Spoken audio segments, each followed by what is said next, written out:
Oke, selamat malam semuanya. Karena pada saat saya ngerekam ini udah malam. Kenalkan, nama saya Justin dari K03 dengan NIM 182210016. Pada kesempatan kali ini akan menjelaskan tugas besar dari TST, Teknologi Sistem Terintegrasi. Tugas besar kali ini konteksnya adalah shuttle tracker di ITB Jatinangor yang dinamakan Sibiru. Untuk bagian saya dalam mengerjakan tugas besar ini adalah implementasi bagian login. Nah, apabila kita menekan tombol login di sini, kemudian kita masukin email yang valid, saat ini adalah justin@email.com, dan juga password yang valid juga, misalkan Justin saja, dan kita mencet login, maka nanti state dari aplikasi akan berubah menjadi seperti berikut. Ini menandakan kalau aplikasi sudah register, kalau Anda sudah login. Maka ini pop-up-nya berubah menjadi logout. Kalau kita mencet logout, dia akan langsung berubah lagi ke state yang awal, yaitu belum login. Untuk penjelasan dari kodenya sebagai berikut. Nah, ini untuk kodenya, kita mulai dulu dari login pop-up itu sendiri. Login pop-up itu yang dimunculkan apabila kita mencet tombol login ini. Ini namanya login pop-up. Nah, login pop-up ini isinya ada komponen-komponen yang input berupa username dan password. Kemudian ada tombol login dan juga lanjutkan dengan Google. Dan juga tombol lagi back yang dapat dilihat sebagai berikut. Ini representasinya dalam kode sebagai berikut. Ini yang bagian buttons. Ini untuk yang tombol back-nya. Ini ada image back, menunjukkan kalau dia adalah tombol back. Kemudian di sini ada inputnya, yang ada type-nya email, type password. Type password kenapa? Supaya dia hide untuk huruf-huruf yang disediakan, gitu. Huruf-huruf dan karakter dan angka-angka juga. Kemudian di sini ada inputnya juga, kemudian ada tombol-tombolnya juga. Nah, ini tombol-tombolnya ada dua, login dan lanjutkan dengan Google. Tapi kenapa di sini ada ITB account atau SSL login yang di comment juga dalam tombolnya?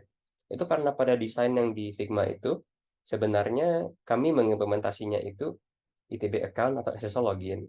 Tapi pada saat ini kami masih belum dapat akses untuk SSL login tersebut, jadi kami ubah saja menjadi login dengan email biasa dan password biasa dan tombol login biasa.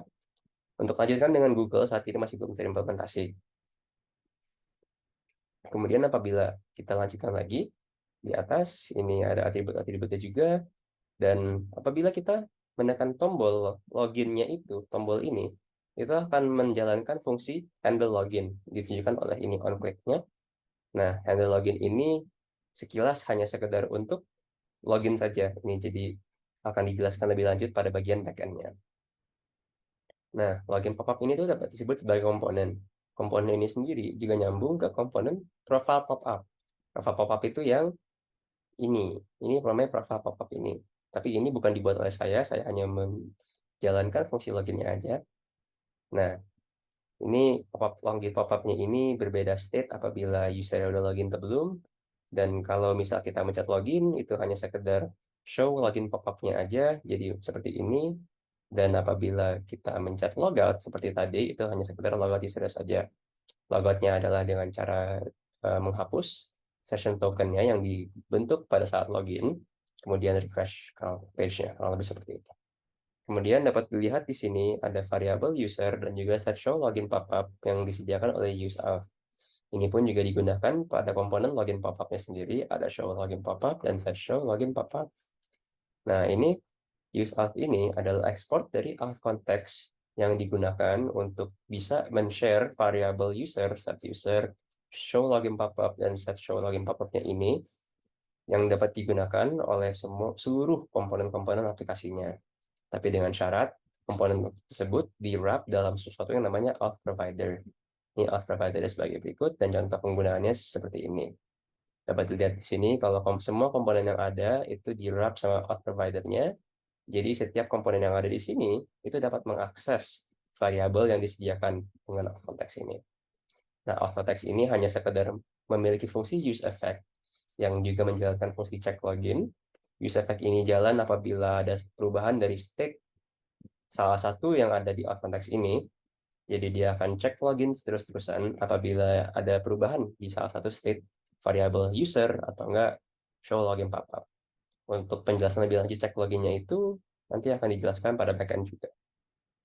Sekian dari penjelasan implementasi login, kurang lebihnya mohon maaf. Terima kasih. Bentar. Maaf, kelupaan tadi. Jadi sebelum kita akhiri videonya, ini ada cuplikan waktu saya presentasi dalam kelas. Udah rekam belum? Udah. Oke, selanjutnya ini ada fitur login di bagian front end. Apabila kita menekan tombol profile di atas, itu akan muncul pop-up seperti ini. Kalau kita pencet login, itu akan muncul pop-up seperti ini. Jadi bisa masukin email, password, nanti kalau mau udah isi bisa pencet login. Nanti rencananya ke depannya akan diusahakan juga untuk lanjutkan dengan Google dan menyambungkan ke akun Google juga. Nah sekarang coba misal justin@email.com @email. Habis itu passwordnya Justin. Ya, login. Nah kemudian nanti akan ini langsung berbeda karena ya, nanti bisa dibuat juga. Tapi yang bagian profile terutamanya adalah di pop-up-nya. Nah, itu Dan langsung teks koordinat kamu nggak? Kalau koordinat saat ini masih belum disesuaikan untuk hanya ngambil kalau udah login. Jadi tadi sebelum login pun juga sudah ada koordinatnya di sini. Tapi nanti kedepannya setelah dibuka secara benar, koordinat ini hanya muncul kalau kita udah login. Ya. Gitu. Masalah visualnya. Iya, masalah visual. Tapi sekarang si koordinat yang itu, si marker yang itu nggak ngikutin kamu ya? Ngikutin kita. Yang itu tuh? Ya, yang ini ya. Ya. Kemarin itu ngikutin kami Pak, karena kan ini dibaca. Sekarang juga lagi dibaca. Nah, kalau lebih seperti itu login, kemudian kalau bisa kita logout, nanti bisa langsung ke update state juga. Nah, kalau bisa seperti itu. Sebentar ketika Anda login, dia markernya itu ngambil koordinat mana? Kalau ketika udah login, ambil itu koordinat di titik kita sekarang dengan GPS lokasi device. Di ini ya, di aplikasinya? Iya. Oke, sekarang ke codingnya coba. Iya, silakan. Kemudian koordinat front end. Koordinat front end bisa dilihat di bagian ini, bagian pop-up ini. Nah, di pop-up ini sendiri itu ada dilihat kalau misal ada juga nih namanya use out dan juga ada user atau login profile. User ini cuma sekedar untuk menunjukkan kalau dia apakah sudah login atau belum. Habis itu show profile pop-up is open ini kalau sekedar menunjukkan kalau pop-up itu muncul atau tidak. Nah ini ada kondisionalnya kalau misalkan usernya ada berarti mungkin munculkan komponen ini, kalau tidak komponen yang bawahnya, kalau lebih seperti itu. Nah kalau untuk lanjut lagi juga ke bagian Berarti yang untuk autentikasinya dia kan?